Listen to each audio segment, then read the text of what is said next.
Bismillahirrahmanirrahim.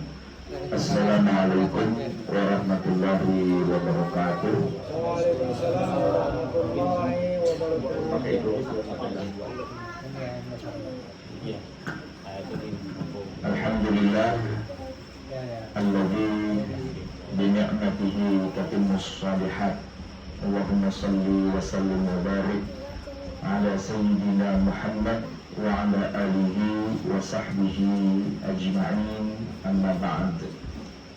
Ikhwati fillah rahimakumullah, wabil khusus Al-Ustaz Ilyas yang saya baru kenal tapi rasanya sudah kayak saudara anak. Dan teman-teman sekalian, ya saya nggak bisa nyebut namanya satu-satu kelamaan ya, tapi tanpa mengurangi rasa hormat.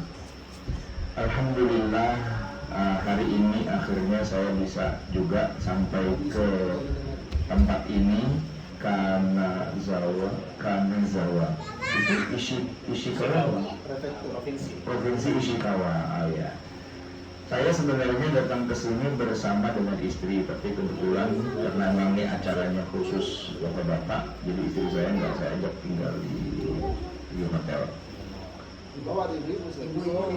Ada.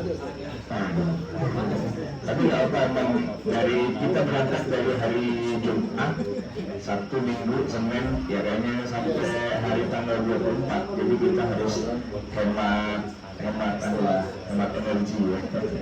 Energi bapak-bapak kan lebih kuat daripada emak-emak gitu ya. Baik, jamaah sekalian, sebenarnya judul ini adalah judul buku, dan buku ini berangkat dari tahun 2008 atau 2009 begitu, ketika saya safari dakwah kayak gini juga tapi ke Doha, Qatar. Nah, kalau di sana kebanyakan bukan mahasiswa ya, tapi ekspatriat, pegawai-pegawai oil company lah begitu. Lumayan makmur karena kan ya perusahaan minyak gitu kan ya. Cuman yang nggak makmur tuh istri-istrinya. Kenapa? Mobil mah suami mobil, istri mobil. Rumah juga mewah dan tabungan juga berlimpah. Tapi masalahnya sama mungkin kayak di sini. Dengan uang sebanyak itu dan kekayaan sebanyak itu, istri-istri itu pada mengeluh karena mereka jadi pembantu di rumah. Karena tidak bisa bawa pembantu dari Indonesia dan tidak bisa juga cari pembantu di sana. Dan akhirnya ya masak, ya nyapu, ya ngepel, ya semuanya, urusan anak dan seterusnya. Nah, jadi ceritanya begini, ketika saya ke sana itu ketemu dengan majelis taklim ibu-ibu. Pagi-pagi itu kan ibu-ibu majelis taklim. Lalu mereka tanya, Ustadz, sebenarnya dalam syariat Islam itu benar nggak sih seorang istri itu wajib masak, nyapu, ngepel, ngurus rumah tangga? Bukan apa-apa Pak Ustadz, kami kan di Qatar, ini kan Arab ya. Kalau melihat orang-orang Arabnya, kok mereka nggak kayak kita ya?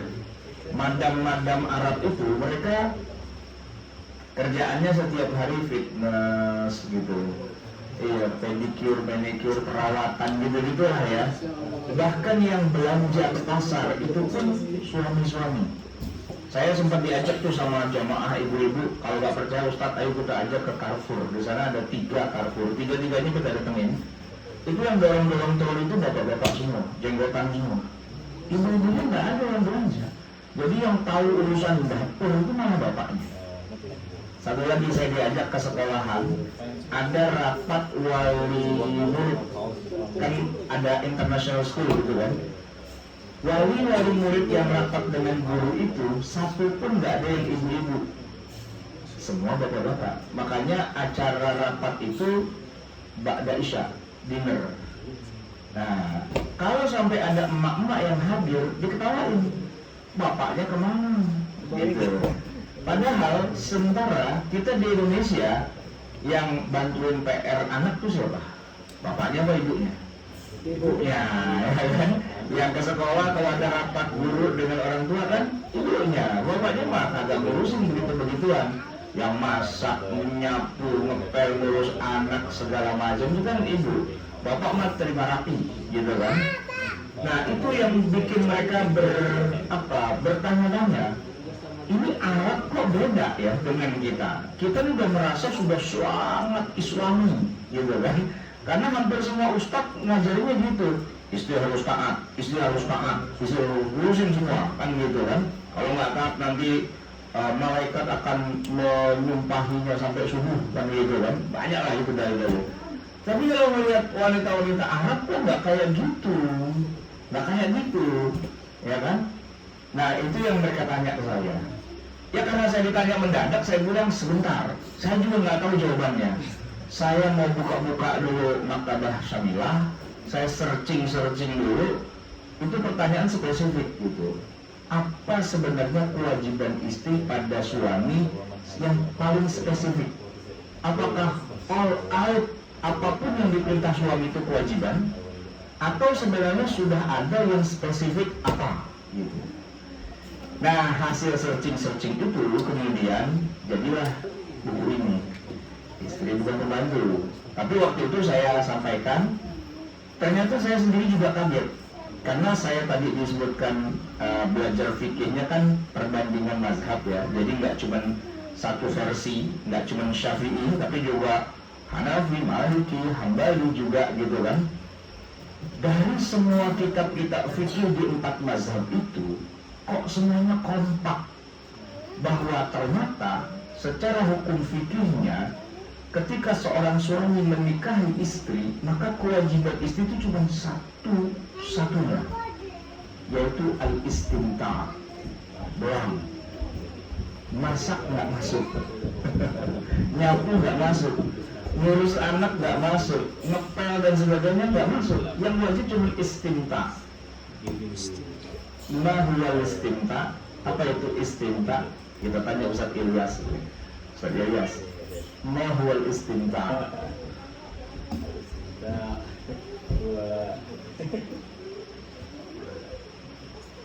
Ini tamat tak bisa. Ya bahasa Indonesia itu lah. Kewajiban istri sama itu istimta'. Apa itu? Kewajibannya adalah Melayani suami secara fisik, secara biologis, ya kan? Jima. Satu-satunya kewajiban. Oh, saya juga kaget. Yang benar, gitu kan? Bongkar semua kitab fikih, ya kan? Dari 4 mazhab ada di buku ini. Ya kan tadi kayaknya bukunya di bawah ya.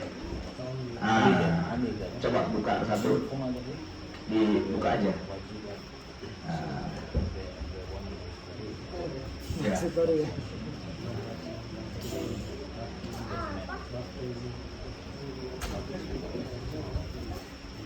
Ya. Ini saya baca belakangnya aja ya.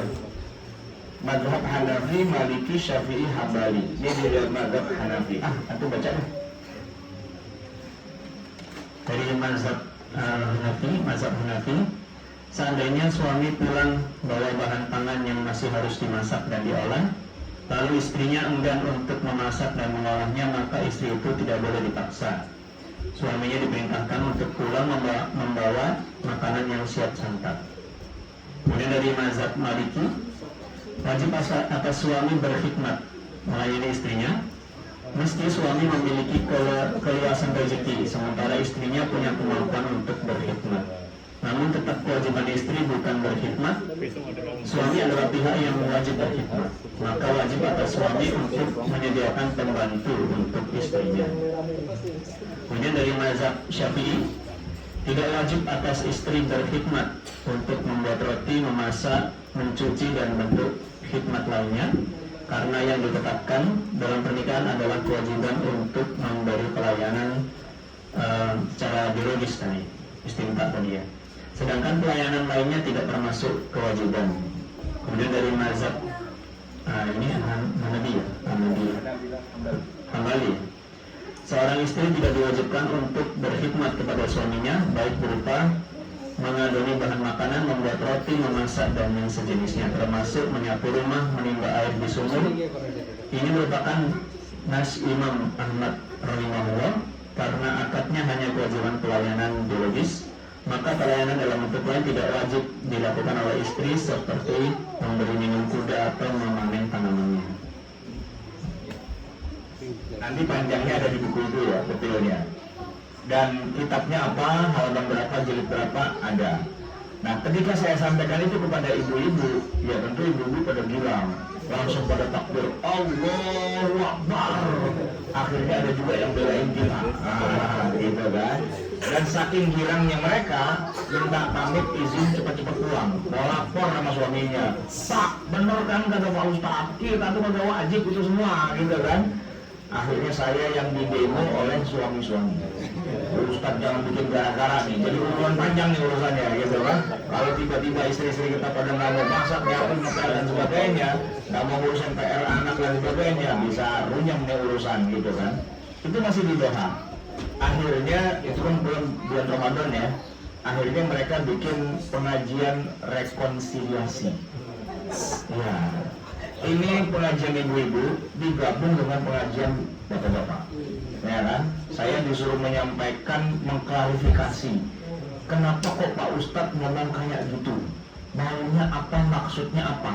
Ini mau pecah belah bangsa atau gimana? Gitu kan?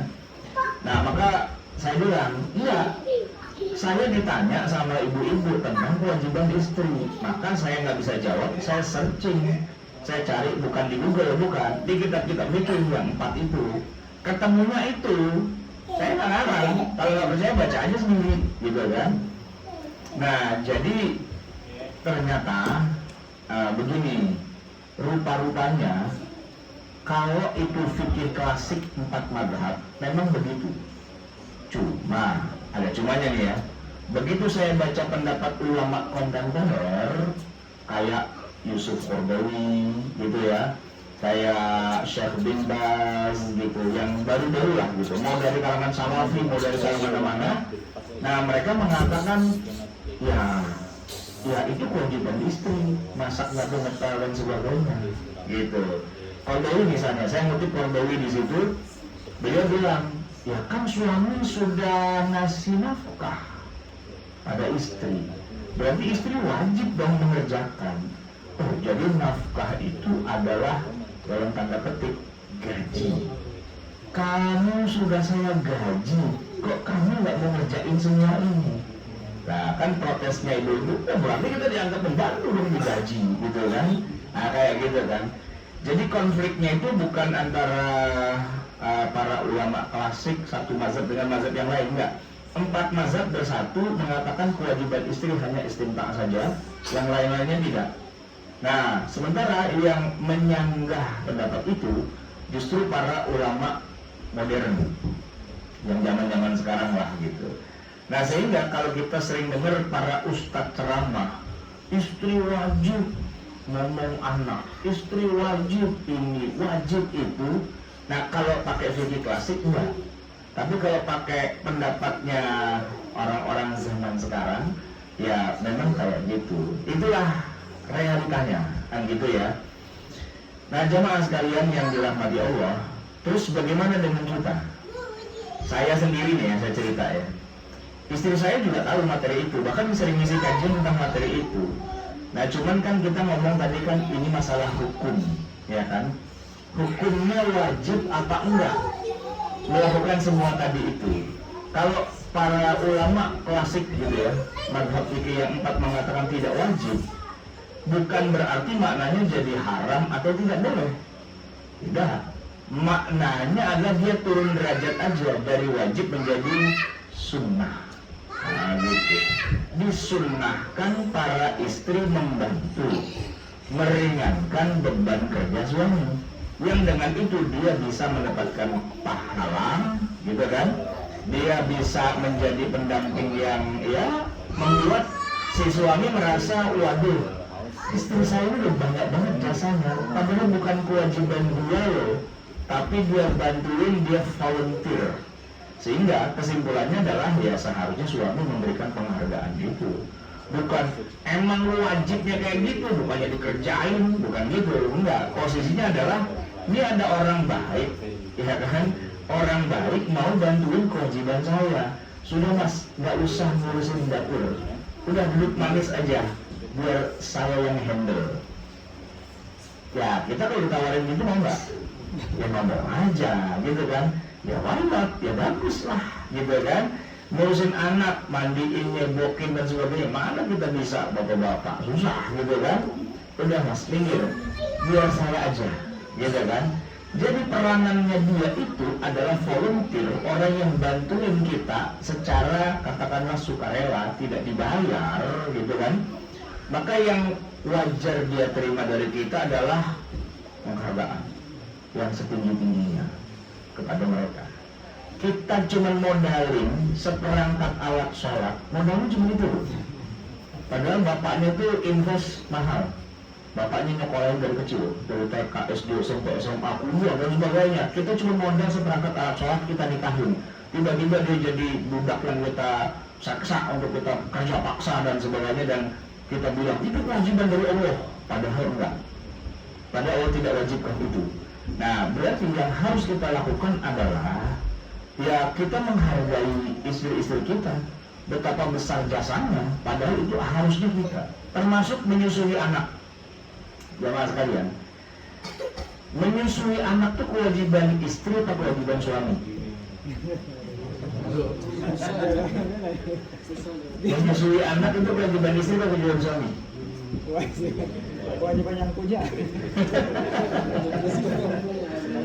Ini menyusui anak, kalau bicara kewajiban itu ternyata kewajiban suami. Kewajiban suami dalam arti begini, seandainya istrinya nggak keluar air susunya, berarti yang harus keluar duit untuk membiayai. Apakah kalau zaman dulu kan disusui sama orang lain, atau kalau zaman sekarang beliin susu kaleng gitu kan, apalah itu usaha, itu kan bapaknya, bukan ibunya, gitu kan. Nah bahkan ini yang menarik, suami istri, mohon maaf ya, pisah. Suami istri pisah. Anak masih nyusu nih sama emaknya, ikut bapak atau ikut istri? Ikut bapak atau ikut ibu? Anaknya masih nyusu. Ibu. Suami istri pisah.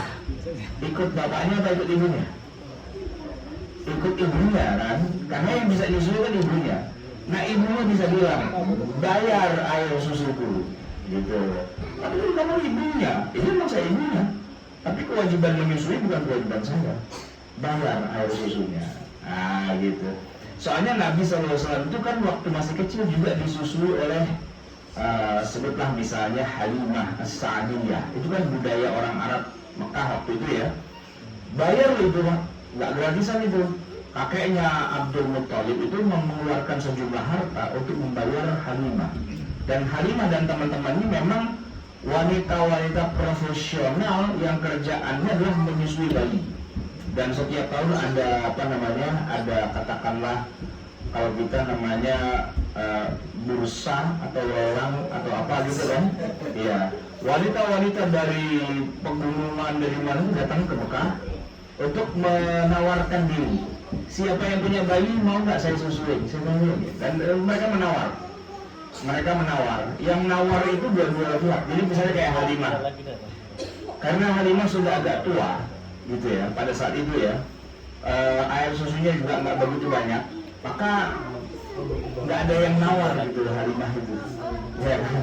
Nah akhirnya kata Halimah, ya tahun ini kita nggak dapat job nih, karena orang-orang kaya di Mekah kalau punya bayi maunya disusui itu oleh wanita-wanita yang masih seger gitu kan.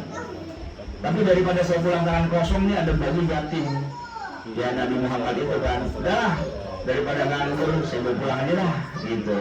Tapi walaupun begitu tetap dibayar, cuman ya harganya disesuaikan dengan kantong lah gitu kira-kira kan. Karena harga penyesuaian gitu dibayar. Nah rodoah itu secara hukum syariahnya adalah bagian dari jasa yang harus dibayarkan. Siapa yang wajib bayarin? Ya bapaknya, bukan ibunya. Nah kalau yang paling cocok bisa nyusuin adalah ibunya, ya bapaknya bayar pada ibunya.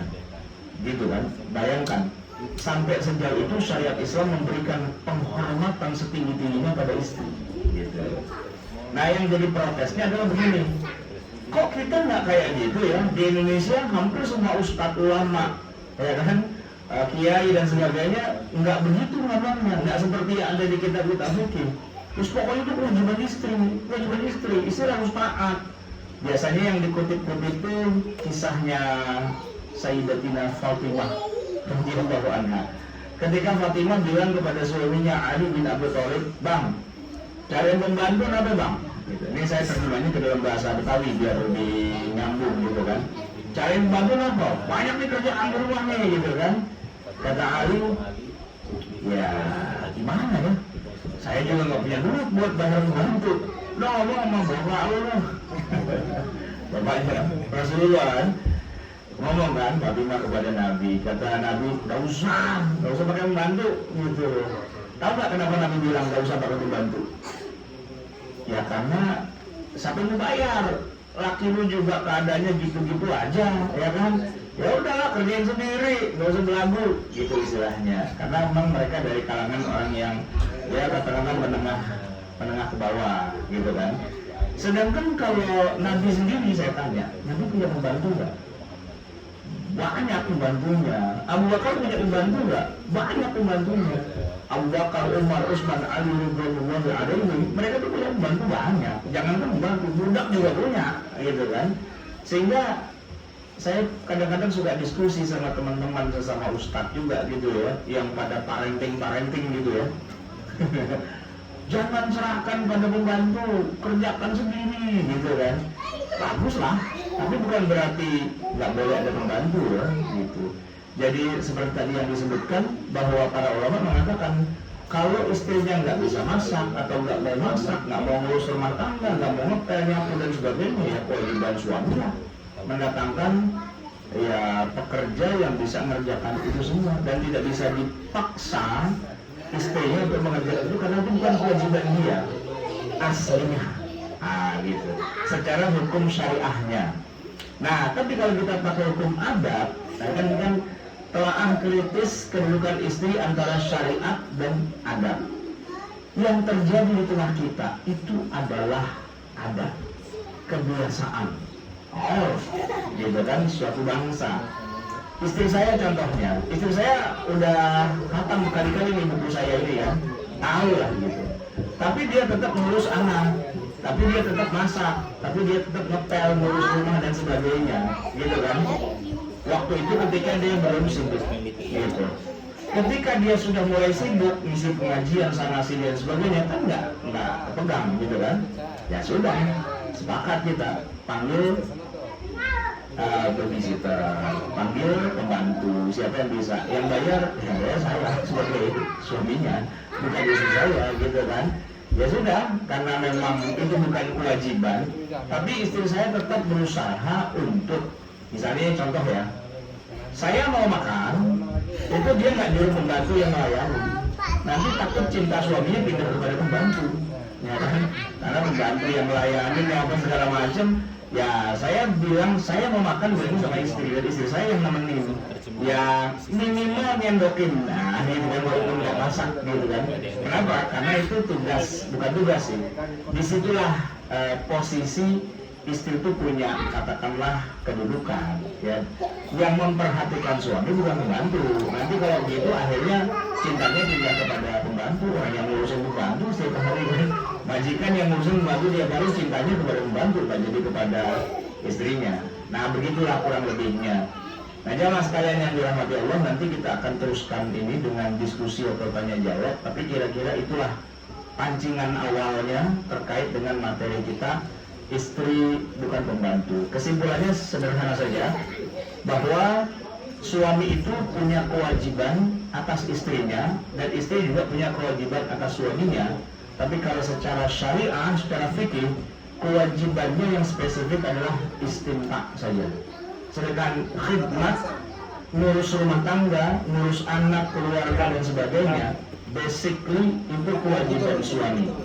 Sedangkan kalau istri mau membantunya, silahkan, apalagi dengan adanya urf yang sudah menyatu dalam daging, ya kebetulan saja. Terakhir jamaah sekalian, Saya kan lahir di Mesir, saya punya banyak teman, guru, dan sahabat lah orang Mesir.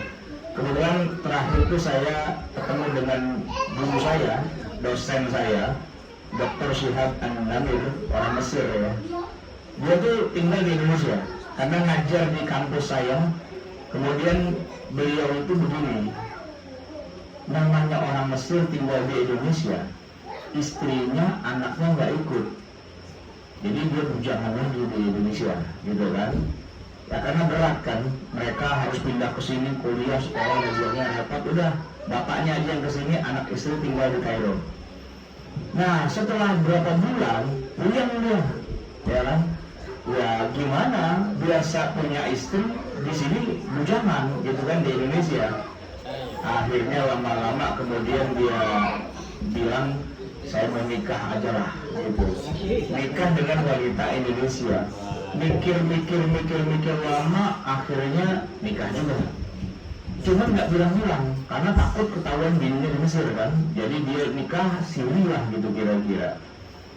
Yang tahu cuma saya doang. Gara-garanya saya main ke rumahnya, terus saya kaget melihat rumahnya kok rapi banget gitu kan. Biasanya kan berantakan gak karu-karuan gitu kan. Ini kok rapi gitu kan.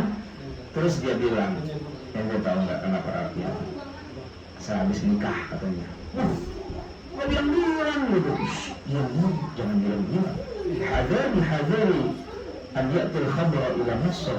Awas loh kalau sampai berita ini sampai ke Mesir, kacau nih urusan gitu kan. Nah jadi dia rahasiakan istrinya di situ. Terus dia bilang apa? Saya baru tahu menikahi perempuan Indonesia, saya tuh kayak bahasa kitanya tuh ya, buy one get two, get three gitu ya. Saya cuma nikah doang, tapi saya dapat bonusnya 2 dia bilang. Selain dapat istri, saya dapat babysitter yang ngurusin gitu kan. Saya dapat chef yang tukang masak gitu kan. Saya dapat gardener yang tukang ngurusin kebun saya gitu kan. Dan ngurusin rumah saya gitu. Lah, emang begitu kalau punya istri?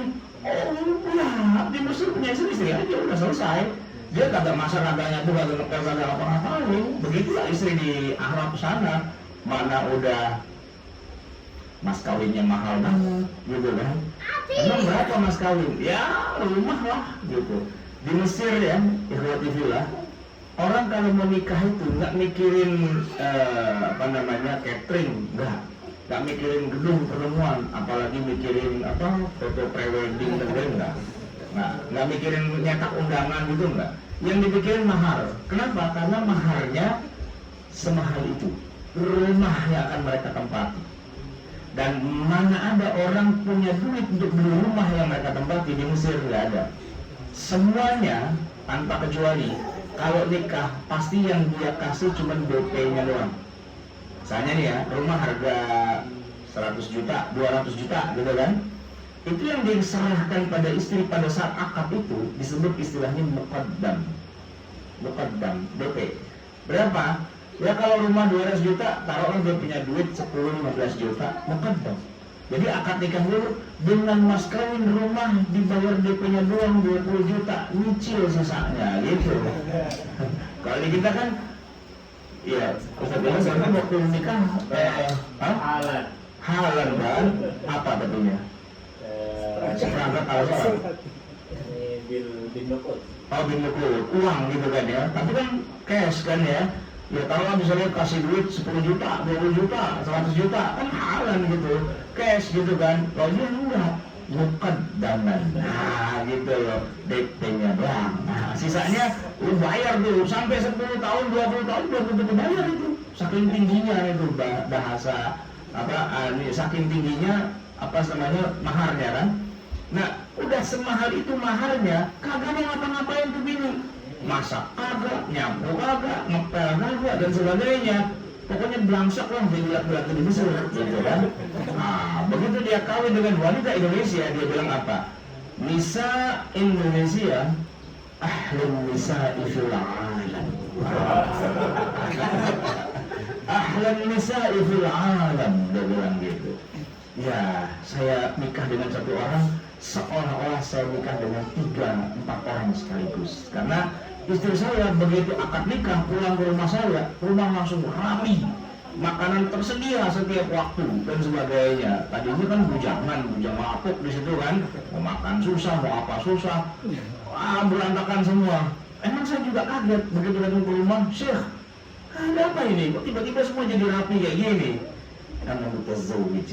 Wah, langsung mabruk gitu kan.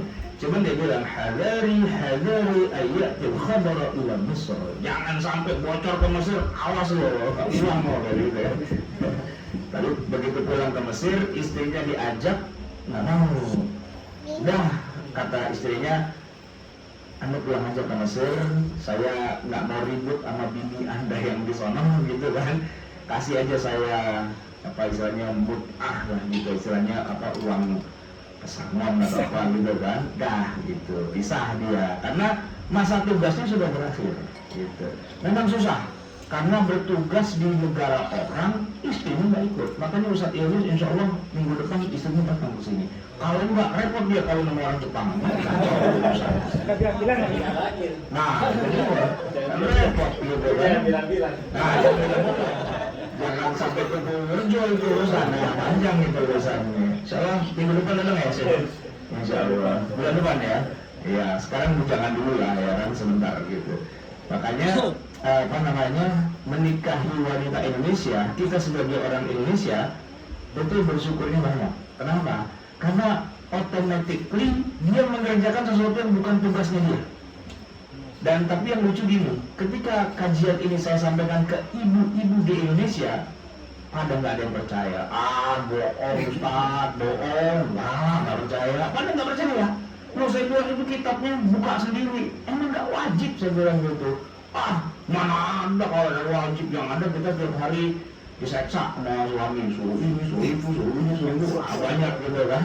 Ya saya bilang itu jangan cemberut gitu, lakukanlah itu dengan hati yang senang, dengan niat ikhlas agar diterima sebagai amal ibadah di sisi Allah. Jangan nyapu cembetut, ya kan, masak cembetut dan sebagainya gitu.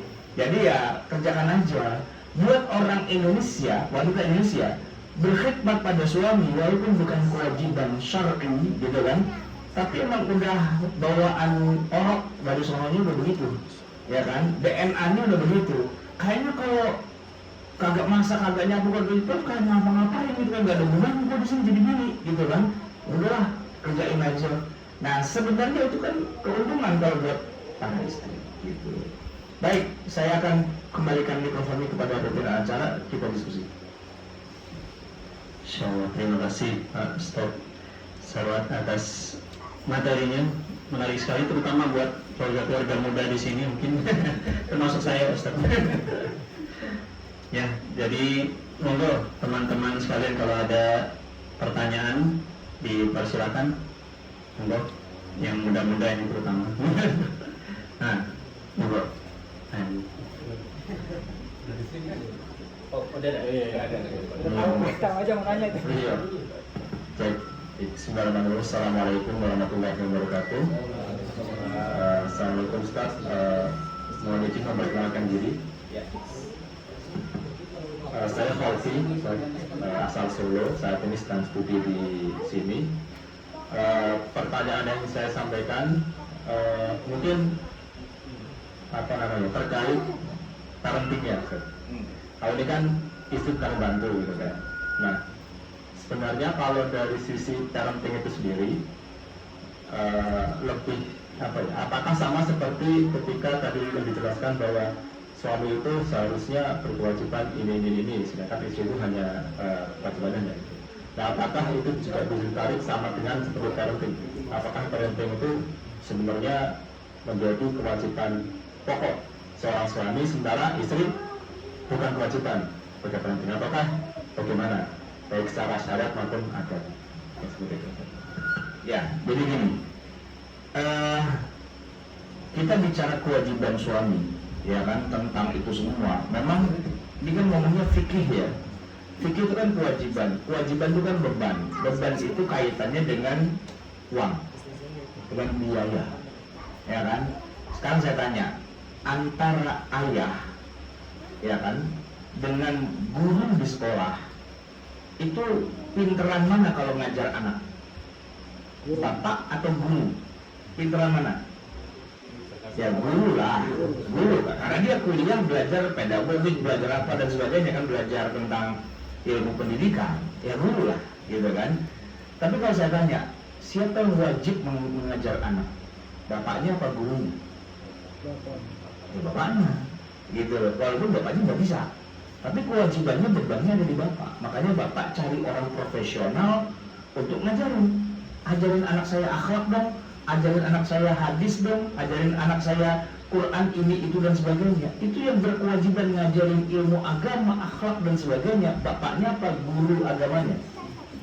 Bapaknya, bukan guru agamanya. Gitu kan? Oke. Sekarang kalau dibilang al-ummu madrasatun, ibu adalah sekolahan, ya kan? Dia punya kemampuan untuk ngajar. Tapi kalau ditanya, apakah dia wajib? Jawabannya tidak. Sebagaimana sekolahan, apakah wajib ngajar anak bapak? Enggak.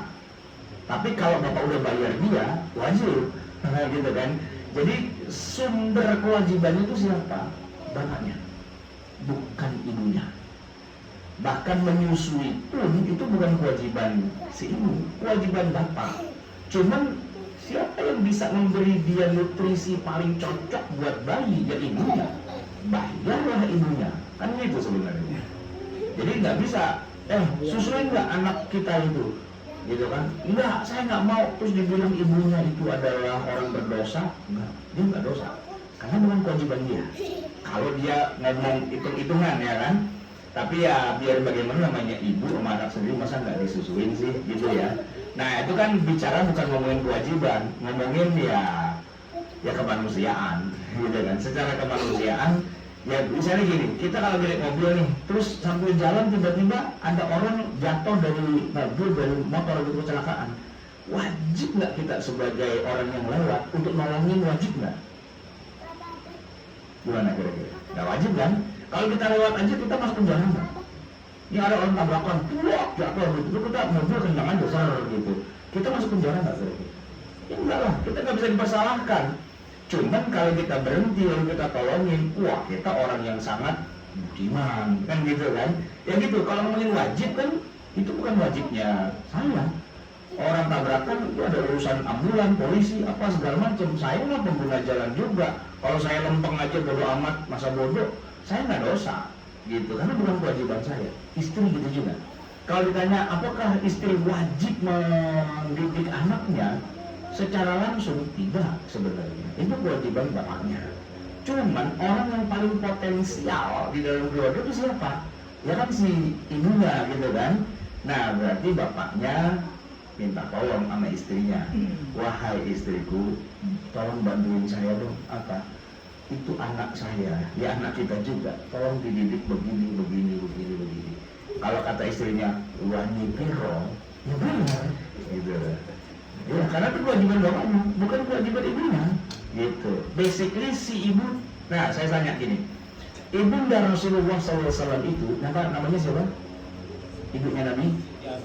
Aminah. Kenapa Aminah tidak menyusui Nabi Muhammad sampai fitam, sampai 2 tahun? Padahal dia ibu. Kenapa dikasih kepada Halimah As-Sa'diyah? Kenapa? Ya karena kewajibannya dia, bukan kewajibannya Aminah, gitu. Kewajibannya Abdullah, cuma Abdullah meninggal. Bapaknya Abdullah namanya Abdul Muthalib. Nah itu yang punya urusan. Itu basically secara syariahnya begitu. Nah masalahnya kan kita sering dengar ustadz perentang-perenting itu yang bilang ibu wajib. Nah itu perentang-perenting iya. Tapi kalau ngomongin hukum syariah, bukan ibu yang wajib, bapaknya. Gitu, makanya ustadz perentang-perenting itu harus belajar fikih gitu, biar jangan asal bilang wajib, dia nggak tahu jurusannya dari mana wajibnya itu. Skill, iya, seorang ibu punya kemampuan, punya potensi untuk mendidik anak, iya, sebagaimana sekolah, ya kan, sebagaimana guru ngaji. Tapi guru ngaji apakah basically dia wajib ngajarin anak saya? Ya enggak, yang wajib saya. Cuman saya melihat anak saya harus bisa baca Quran nih, harus bisa hafal nih, harus bisa qiraah sab'ah nih. Wah, ada Ustaz Ilyas, Ustaz, kalau ngomong anak saya diajari mau berapa? Kata Ustaz Ilyas, wani kiro, ya pokoknya setiap bulan 10 juta lah, gitu kan. Ya udah, bisa gitu insya Allah kan gitu kan. Apakah kewajiban beliau mendidik anak saya? Ya bukan, gitu. Ya istri gitu juga, bukan aslinya bukan kewajiban benar gitu si ibu. Oke ya. Oke, next.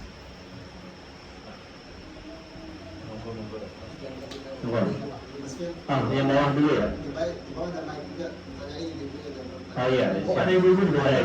Monggo ibu-ibu ada yang mau bertanya silakan. Ibu-ibu dulu kalau ada.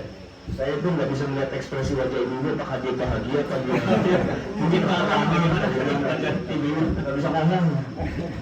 Monggo ibu-ibu ada yang mau bertanya silakan. Pakai mic, ada mic-nya.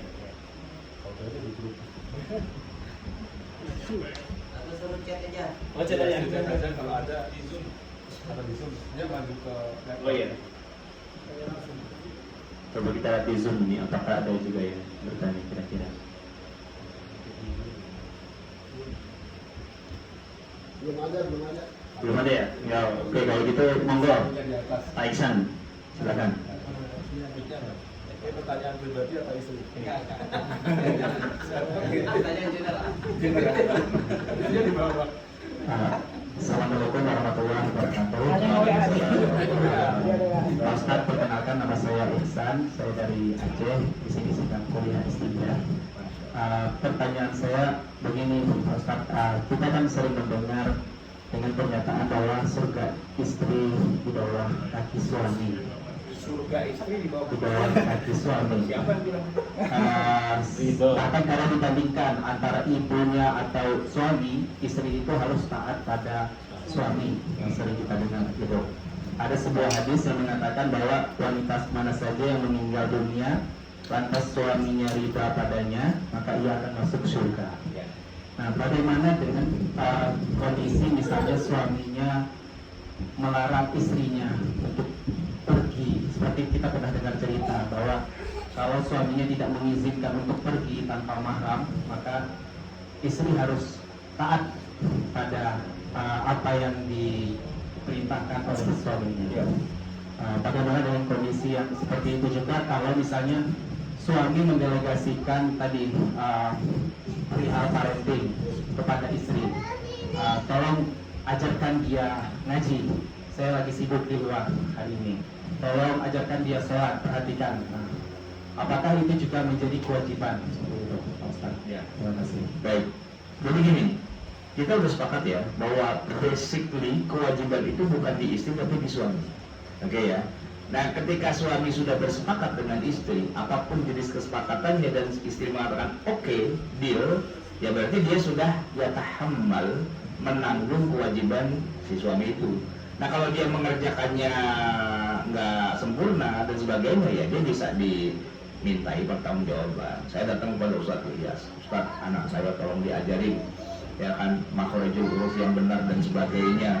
Kira-kira berapa lama nih bisa baca Quran yang baik? Setahun, ya udah setahun gitu kan. Nah ternyata udah 2 tahun 3 tahun nggak pintar-pintar nih anak saya, bego banget gitu kan. Nah kan antara anak saya yang beler atau ustadznya yang jarang datang gitu misalnya kan. Nah itu kan bisa dievaluasi, tapi bukan kewajiban dasarnya beliau sebenarnya.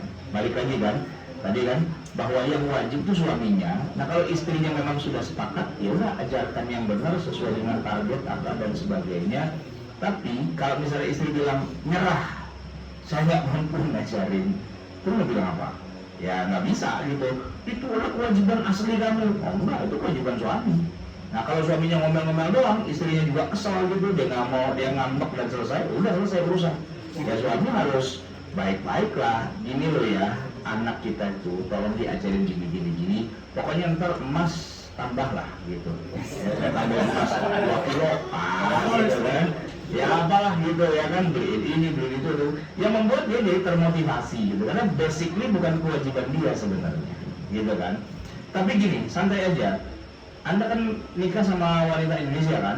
Nah, bukan sama orang Arab kan?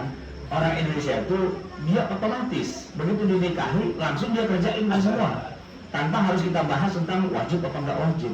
Malah kalau kita ngomongin begitu dia bilang itu kewajiban saya. Udah dia mumpung dia nggak tahu bahwa sebenarnya itu bukan kewajiban, ya kita bilang ya alhamdulillah ya kan, di tengah keawamannya dia kita menikmati gitu. Padahal sih sebenarnya kalau dia tahu, dia harusnya bilang, wah itu bukan kewajiban saya itu aslinya gitu kan. Nah makanya ada sebagian teman saya bilang, ini materi kayak gini agak serem-serem apa ya, ngeri-ngeri sedap nih kalau disampaikan. Kalau sampai istri ada yang, saya bilang santai. Selama istri ente orang Indonesia, dia berada di sebuah atmosfer keindonesiaan, di mana secara DNA dia adalah wanita yang lahir dari perut orang Indonesia, yang selalu berpikir kalau saya nggak ngerjain ini, saya dosa. Pasti dia berpikir begitu. Ya sudah, mumpung dia merasa begitu, ya kita belagak pilon aja, belagak tahu. Nah gitu kan. Nah itu baru muncul ketika Anda menikahi wanita dari Arab. Saya punya sepupu, Dr. Lutfi Fatullah almarhum, lama di Syria, akhirnya dia pasang-pasang sama perempuan sana gitu kan, pulang bininya orang Syria. Nah susah itu diaturnya, karena beda algoritma ternyata gitu kan.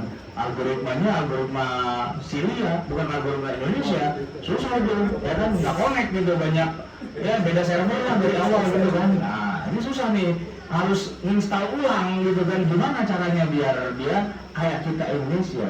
Jadi gini aja, aman lah kalau nikah sama orang Indonesia, karena instalan dasarnya ya operating system bawaannya itu memang sudah itu gitu.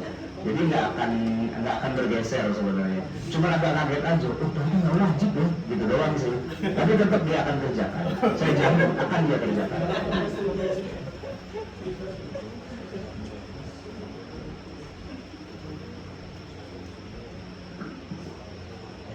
Monggo, ada pertanyaan yang lain lagi mungkin yang warga-warga muda ini. Keluarga tua nggak ditanya. Keluarga tua boleh juga Pak. Kalau ada pertanyaan. Iya, mohon.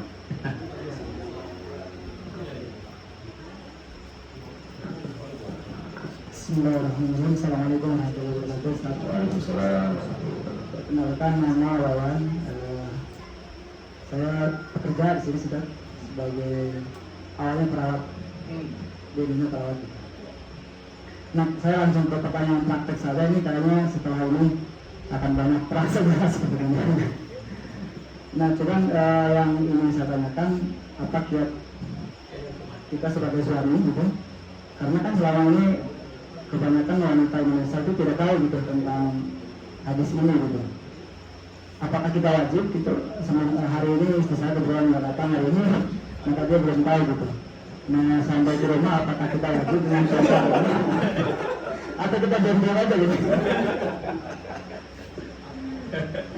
Mungkin kiat-kiat supaya tentunya istri dia tahu gitu misalnya. Karena saya berdua sih ingin menyampaikan gitu. Nah kemudian yang ingin saya tahu itu tadi di Qatar ya, kebetulan ada beberapa teman saya dulu yang di Qatar. Apakah istri-istri di Qatar itu mereka sudah ikut atmosfer orang Arab? Apakah tetap seperti Asmaul di Indonesia gitu sebagai ya membantu atau melaksanakan sebuah pekerjaan seperti biasa? Terima kasih saya. Waalaikumsalam warahmatullahi wabarakatuh. Ya sebetulnya begini, ini kan namanya ilmu, ya kan? Ilmu yang memang agak tadi saya bilang ngeri-ngeri sedap. Kalau cara menyampaikannya kurang tepat, ya kan? Atau yang nerimanya juga lagi sinyalnya kurang cakep gitu kan? Itu bisa jadi korslet, ya kan? Bisa jadi korslet. Nah karena itu tema seperti ini, kalaupun mau diomongin, cari waktu yang cari waktu yang kira-kira nyambung dari hati ke hati, gitu ya. Misalnya, gitu kan? Istri lagi kurang sehat, sudah deh, kamu istirahat saja, biar saya yang handle semua, gitu kan? Kan istri kan merasa, aduh, gitu kan ya. Emang ini kewajiban saya aslinya Pak. Istri kan sebenarnya nggak wajib. Ah, yang benar yang iya. Ya udah terusin aja sampai terusin. Gitu ya kan? Karena setelan otaknya wanita Indonesia itu adalah wajib kan gitu. Masa tiba-tiba kita mau congkel untuk kewajiban itu kan kita ribut juga urusannya kan gitu. Tapi sebenarnya kajian ini adalah kajian yang tadi saya bilang memperkenalkan itu syariat aslinya begitu. Tapi gini, itu kan syariat. Yang berlaku di tengah kita kan itu adat. Apakah adat itu harus diganti sesuai dengan syariat? Jawabannya tidak harus. Tidak harus. Kalau memang udah adatnya begitu mau diapain? Contoh ya, mahalnya orang Mesir itu kan semahal itu syariat apa adat? Adat. Terus mau kita ganti gitu, udah ganti aja seperangkat alat sholat. Ngamuk orang Mesir, apa dulu? Luar biasa kan rumah, perangkat alat sholat, ada-ada aja. Ya memang adatnya udah begitu mau dibilang apa? Ya sudah, biarin aja adatnya. Nah adatnya orang Indonesia kalau istri setelannya begitu dinikahin dia langsung masak nyuci ngetel. Udah kita bilang jangan itu udah wajib, nggak usah begitu juga. Ya biarin aja dia kerja itu sesuai adatnya. Tapi nanti dalam keadaan yang lagi enak, lagi diskusi yang asik dan sebagainya, ada buku kayak gini nih, ya kan dia baca gitu kan, ya nggak apa-apa. Wah bang, berarti saya nggak wajib bang. Ya kalau secara kewajiban enggak, tapi kalau setiap istriku tercinta melakukan itu semua kan itu jadi pahala, gitu kan. Jadi tambah sayang, ya kan gitu, jadi tambah erat dan sebagainya. Toh semua itu kan tidak berdasarkan wajib apa tidak wajib, berdasarkan rasa cinta dan sayang. Wah gitu kan. Ya kalau memang cinta ya nggak apa-apa gitu kan, boleh-boleh aja. Jadi ini cuma sekedar mengatakan tidak wajib, bukan tidak boleh. Nah jangan salah paham juga, istri tidak boleh masak kata Pak Ustadz. Wah salah itu, ya kan, menakalnya dengan keliru gitu kan. Ya, istri tidak wajib, tapi kerjain aja. Kalau anda cinta sama suami, daripada suami cinta pada membantu, dengan cinta pada istri kan gitu kan. Istri saya itu gitu. Jadi kalau apa namanya saya yang suruh masak, dia senang. Saya bilang malam nih ya kan, aduh makan apa nih ya? Terus kan biasa lah kalau kita di Jakarta dikit-dikit GoFood gitu kan ya. Terus saya bilang, enggak, saya nggak tertarik makan GoFood, saya lebih tertarik masakan istri saya tercinta. Asik, yes, oke, mau masak apa? Gitu kan. Dia gampang, plak ceplok gitu kan. Ya udah, plak ceplok gitu kan.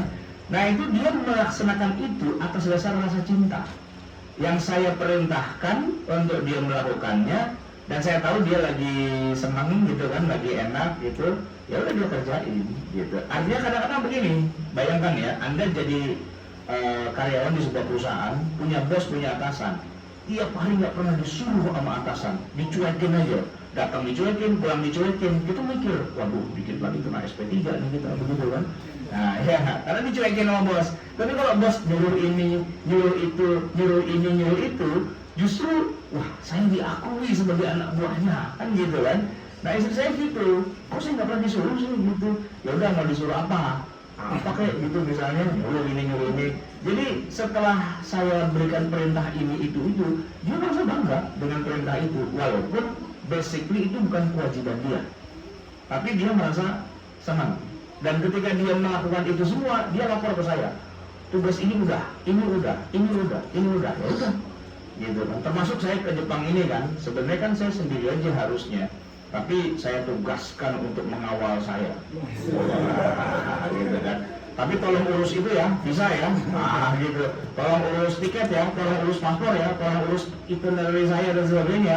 Siap. Wah, dia ngurusin semua gitu kan. Ya kepake juga, kan saya tinggal ucap-ucap kaki aja gitu kan. Pulang kabar, ya siapa gitu kan, asik gitu kan. Jadi memang itu bukan tugas dia, tapi ketika saya beri dia sebagai sebuah perintah dalam arti dia merasa diakui, ya kan, sebagai istri, ya nggak apa-apa kan, nggak apa-apa juga, boleh-boleh aja. Tidak lantas istri saya juga nggak bilang gini, ngapain ya, bukan kewajiban saya, kan tugas saya cuma satu doang, yaitu istimta. Ya nggak juga, nggak gitu juga. Walaupun kadang-kadang ada juga yang begini, dia ngerjain sesuatu yang sebenarnya bukan tugas dia, semua dikerjain, giliran istimta malah nggak mau. Nah ini kacau juga urusannya, ya kan? Karena udah capek, urusannya berat, suaminya sih yang nyuruh, masak, nyapu, ngepel, bersihin kentang, dan sebagainya, gitu kan? No, kentang bocor, mana? Gitu kan? Istrinya dikerjain gitu semua kan? Giliran suaminya malam mau ngajak tidur, kata istrinya, udah tepar, udah nggak bisa ngapa-ngapain, nggak taat gitu ya. Dia sendiri yang suami istrinya dikerjain kayak gitu, ya kan? Diperes, diseksa bininya, tiba-tiba tengah malam mau diajak tidur nggak mau, bininya udah kecapean gitu kan. terus keluarin dalil siapa wanita yang malamnya diajak tidur mau, malaikat akan mengutunya sampai subuh dan gitu. Saya bilang, Allah biasanya juga bukan malam, habis subuh kita ngerjainnya. Iya udah berarti kan udah lama gitu ya. Kerjanya habis subuh gitu. Nah jadi sebenarnya bukan masalah tidak boleh, basic itu tidak wajib. Tapi kalau emang itu sudah jadi adat, sudah jadi kebiasaan, ya tidak harus diubah juga. Tidak harus diubah, ya kan? Oke, ada lagi? Silakan. Oh, ada lagi yang ingin bertanya kepada Pak Ustadz? Oh, monggo.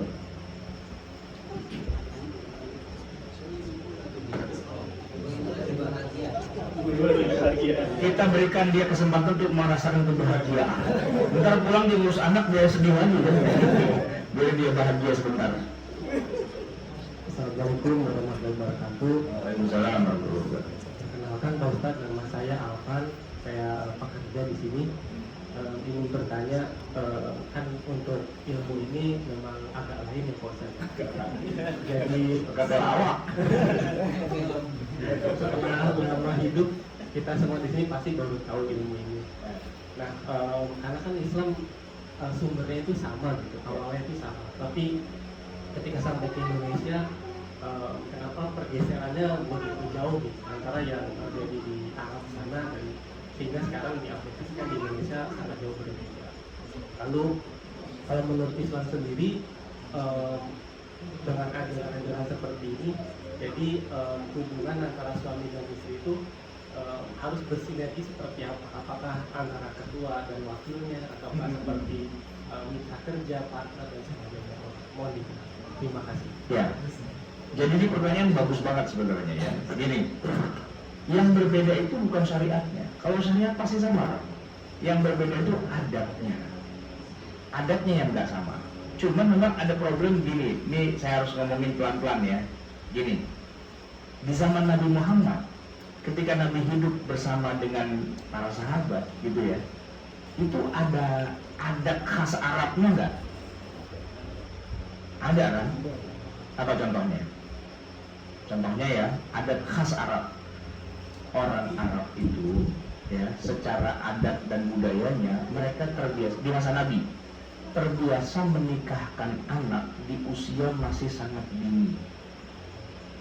Anak nih, misalnya saya sama Ustadz Ilyas, antum udah punya putra putri 4 orang ya.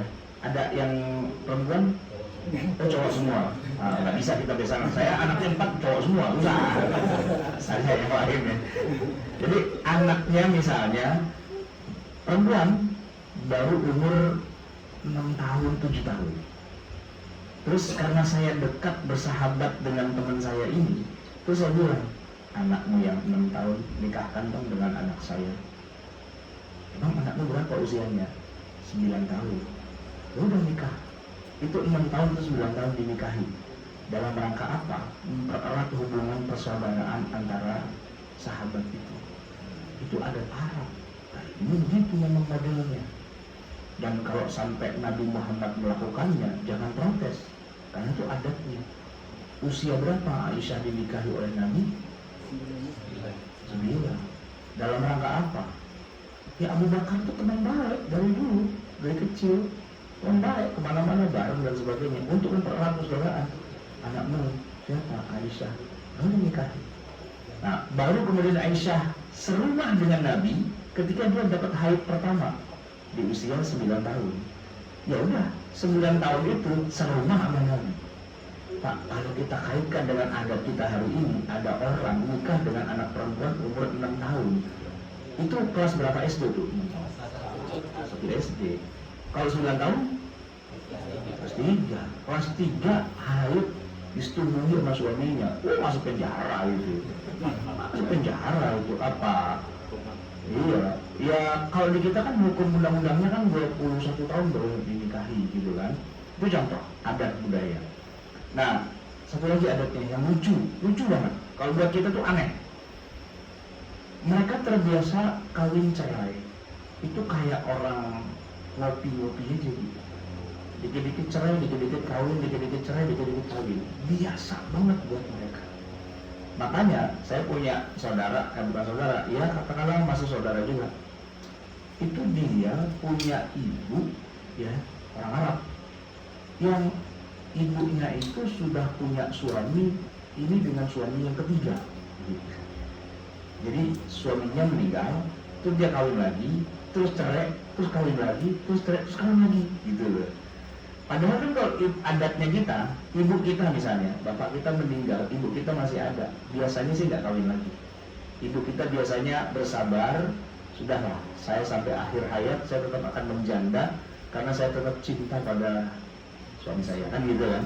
Tapi orang Arab nggak gitu.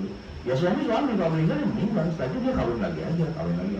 Nah, waktu nikah sama Khadijah, buat Khadijah itu suami yang keberapa? Suami yang keberapa? Yang ketiga atau yang keempat ya, karena Khadijah udah punya suami sebelumnya, ya suami sebelumnya. Itu biasa, bukan hal yang aneh, gitu. Nah itu adat, gitu ya kan. Nah adat yang terakhir, banyak adatnya tapi saya sebutin 3 aja. Mereka biasa menikah lebih dari 1, itu biasa. Kawin lagi, istrinya banyak. Dan sebelum masa Islam, mereka menikah bisa jadi istrinya sampai 20, 30, 40 biasa. Maka surat An-Nisa ayat 3 yang turun itu kalau buat kita masna wa thulatha wa ruba'. Kita senang banget. Woi, boleh kan tuh? Bisa 2, bisa 3, bisa 4 kan gitu ya kalau di kita. Di masa Rasulullah ketika ayat itu turun semuanya pada nangis, sedih. Kenapa? Orang bininya 20, bolehnya 24. Kan berarti 16 harus dicerai itu. Ya kan? Sedih, gimana nggak sedih gitu kan? Ya, cuma 4 doang bolehnya. Nah bininya 20, gimana? Ya pilih 16. Diletin semua itu. Ya kan jadi kacau itu urusannya kan? Nah gitu. Kenapa? Karena poligami di masa itu bukan hal yang aneh. Bahkan sampai di masa sekarang, saya kan kuliah di Jamiatul Imam Muhammad Ibn Saud, kerajaan Saudi Arabia ya. Antum tahu nggak? Kerajaan Saudi Arabia itu sebuah negara yang dibangun kerajaannya bukan dengan pemilu, bukan dengan sumpah pemuda apa enggak, tapi dengan pernikahan. Jadi King Abdul Aziz, nama bandara di Jeddah itu kan King Abdul Aziz, itu menikahi seorang perempuan dari suku yang lain. Dia adalah suku yang lain yang besar, dinikahi anak perawannya, ya kan? Begitu udah dinikahi, 2 suku yang tadinya musuhan itu jadi bersatu, gitu loh, ya kan? Dia nikahi lagi dari suku yang lain, yang ketiga anak perawannya bersatu, nikahin lagi bersatu, nikahin lagi terus sampai 20. Cuman karena syariat Islam hanya boleh 4, yang tadi didilet-diletin gitu. Nah, yang didilet itu, yang dicerai itu, secara hukum syariat kan sudah bukan istrinya, tapi sukunya itu tetap menyatu, gitu. Makanya lucu kan, kerajaan Saudi Arabia pertama itu rajanya bernama Faisal bin Abdul Aziz. Faisal wafat, yang ganti bukan anaknya Faisal, adik tirinya dari ibu yang berbeda. Namanya Khalid bin Abdul Aziz. Faisal bin Abdul Aziz, Khalid bin Abdul Aziz, adiknya tapi dari ibu yang berbeda. Khalid wafat, yang gantiin siapa? Adiknya lagi, tapi dari ibu yang berbeda. Namanya Fahad bin Abdul Aziz. Fahad wafat, diganti oleh Abdullah bin Abdul Aziz. Abdullah wafat, sekarang Salman bin Abdul Aziz. Dan begitu seterusnya sampai ke 20. Cuman yang anaknya dari Abdul Aziz udah pada habis sekarang, ya kan? Jadi dari Salman ini kayaknya turunnya malah ke anaknya, Muhammad bin Salman bin Abdul Aziz, gitu kan? Kalau di kita, cara orang nikahin, perang saudara itu urusannya, ya kan? Adat gitu kan? Di kita nggak bisa begitu. Di sana malah jadi persaudaraan, itu kan adat, ya kan? Nah, gini masalahnya. Nabi Muhammad itu orang Arab dengan segala adat dan budayanya. Pertanyaannya adalah, kalau Nabi melakukan pernikahan model-model kayak gitu, itu bagian dari syariat yang harus kita sebagai manusia harus mengubah adat kita jadi adat Arab, atau syariatnya aja yang kita ambil dan adatnya kita tinggal? Kan adatnya kita tinggal. Kenapa? Karena nggak sesuai dengan adat kita. Syariatnya kita pakai. Cuman bagaimana memilih antara syariat dan adat? Itu kan poinnya. Kan banyak orang yang kebawa-bawa, ya kan? Saya kasih contoh ya. Nabi kalau buka puasa pakai korma, bener kan ya? pakai korma bener kan ya? Oke. Terus kalau di luar bulan puasa Nabi makan korma atau berhenti makan korma? Makan kan? Karena itu korma makanan Nabi, ya nggak? Nah kalau kita kan korma adanya Ramadan doang. Kalau udah selesai Ramadan, korma udah berhenti, gitu kan? Nah ini kan sebenarnya korma ini adat apa syariat nih, gitu kan? Kita menganggapnya syariat karena kalau buka puasa pakai korma, gitu kan? Tapi sebenarnya Nabi Muhammad bukan cuma buka puasa pakai korma, makan pagi pun pakai korma. Maksudnya bukan pakai, memang kurma yang dimakan dan hanya kurma. Makan siang, ia hanya kurma. Makan malam, ia hanya kurma. Selain makan roti, gitu kan ya. Jadi dia punya dua makan pokok, roti, khubz gitu ya, atau tamar gitu. Nah kita wala khubz wala tamar, kita nggak makan roti, enggak. Ya bisa sih kita makan roti, cuman abis makan roti tetap aja nyari nasi.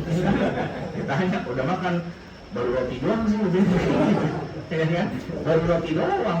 Bahkan makan Indomie pun baru Indomie doang gitu kan, belum makan nasi. Buat kita kalau belum nasi belum makan judulnya kan begitu kan. Nah itu kan adat budaya. Masa kita harus ganti makanan pokok kita jadi roti atau jadi kurma? Kan enggak, itu kan adat, nggak bisa diubah. Makanya kalau para ulama tuh paham bahwa ketika Nabi bayar zakatul fitr, Ustaz Ilyas, Nabi bayar zakatul fitr tuh yang beliau kasihkan makanan. Wujud fisik makanannya itu apa? Beras atau apa? Kurma, anggur atau gandum. Kenapa? Ya karena makanannya itu kan.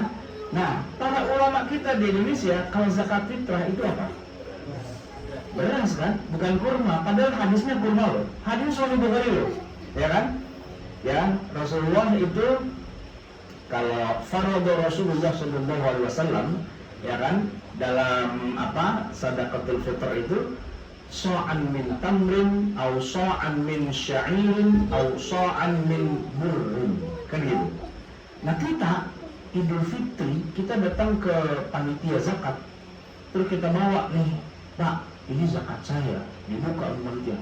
Lah, katanya zakat, ini zakat, ini kok korma? Ya kan Nabi pakai korma, gitu kan? Panitianya protes, gitu. Pak, Bapak kalau mau nyumbang korma kemarin Pak lagi buka puasa, gitu. Sekarang udah mau lebaran, udah nggak ada buka puasa, kenapa pakai korma? Kita keluarin hadis Bukhari loh, hadisnya gitu kan? Kurma, ya, tapi saya punya makan kurma di sini, gitu kan? Akhirnya kan diganti jadi beras.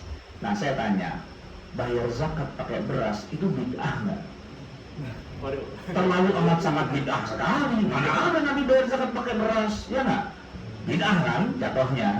Tapi kan ya nggak apa-apa, karena yang jadi inti bukan kurma atau berasnya, tapi qut baladi, makanan pokok negeri itu, kan gitu kan? Nah para ulama tuh pinter, jadi dia nggak melihat penampakannya, tapi yang dia lihat adalah ilatnya, gitu kan? Hadis ini sahih, tapi ilatnya apa? Ilatnya yang diambil, bukan adatnya. Makanya ketika Nabi misalnya ya, mohon maaf, khutbah Jumat, ini nggak ada tongkatnya ya. Saya kalau khutbah di Jakarta, orang Betawi ya, itu ada tongkatnya. Padahal kalau saya ceramah di mana-mana nggak pakai tongkat, tapi di masjid depan rumah saya itu ada tongkatnya. Dan kalau saya nggak pegang tongkatnya, kita tongkat ini. Tapi benar nggak bahwa Nabi khutbah pegang tongkat, benar nggak? Ya benar, emang ada hadisnya, gitu. Tapi pertanyaan lagi nih, dalam rangka apa Nabi pegang tongkat waktu khutbah itu? Apakah itu adat? Apakah itu syariat? Di situ para ulama diskusinya sampai subuh nggak selesai, ya kan? Soalnya begini, ketika Nabi di luar khutbah, misalnya Nabi ke apa namanya perang bawa tongkat, ketika Nabi ke kebun kurma bawa tongkat, ketika Nabi ke pasar bawa tongkat, ya ke masjid ya dia bawa tongkat, emang adatnya begitu kan? Khutbah pegang tongkat iya, tapi gini, pernah nggak bahwa Nabi setelah sholat Jumat itu pulang ke rumahnya, tongkatnya ditinggal apa dibawa pulang? Bawa pulang kan? Saya begitu khutbah selesai, tongkat saya bawa pulang, diomelin sama pengurus masjid. Ustaz, amplop bawa pulang, tongkat balikin punya masjid itu. Saya bilang di zaman Nabi nggak ada tongkat masjid, adanya tongkat Nabi. Ya kalau Nabi kemana pulang, Nabi bawa pulang, kan gitu kan? Kan jadi kacau nih urusannya ya kan? Ini syariat apa adat? Nah kan begitu ya kan? Nah begitu kira-kira. Problematika terbesar kita adalah ketika kita udah sorry hadisnya sorry. Tapi bagaimana kita memahami hadis itu? Apakah memang blak begitu? Atau sebenarnya ada ilat yang mau kita tarik? Ini kita kupas dulu tuh di situ. Nah buku saya itu ngomongin kayak gitu kira-kira. Bahkan, nah ini yang menarik, saya kan gaul sama orang Arab emang udah hampir bosan gitu ya. Gaya orang Arab kalau ngomong tuh kan gayanya hiperbolon. Ya kan kalau kita ketemu orang Arab, kayak syekh gitu kan. Wallahi ala bi khair katanya gitu. Cuma bilang bi khair aja pakai bilang wallahi. Apa juga wallahi, dikit-dikit wallahi. Ini namanya begitu, kebangetan. Tapi ini kan gaya orang Arab dan Nabi adalah orang Arab. Makanya Nabi ketika geregetan ada orang yang nggak jamaah di masjid, Nabi bilang apa? Laqad hamantu. Aku punya keinginan besar untuk membakar rumah-rumah orang yang pada nggak jamaah ke masjid. Itu hadis itu banyak dipahami dengan ya berarti kita bakar aja. Bakar rumah orang gitu kan, masuk penjara gitu kan. Kenapa Anda membakar rumah orang? Kata Nabi suruh bakar gitu.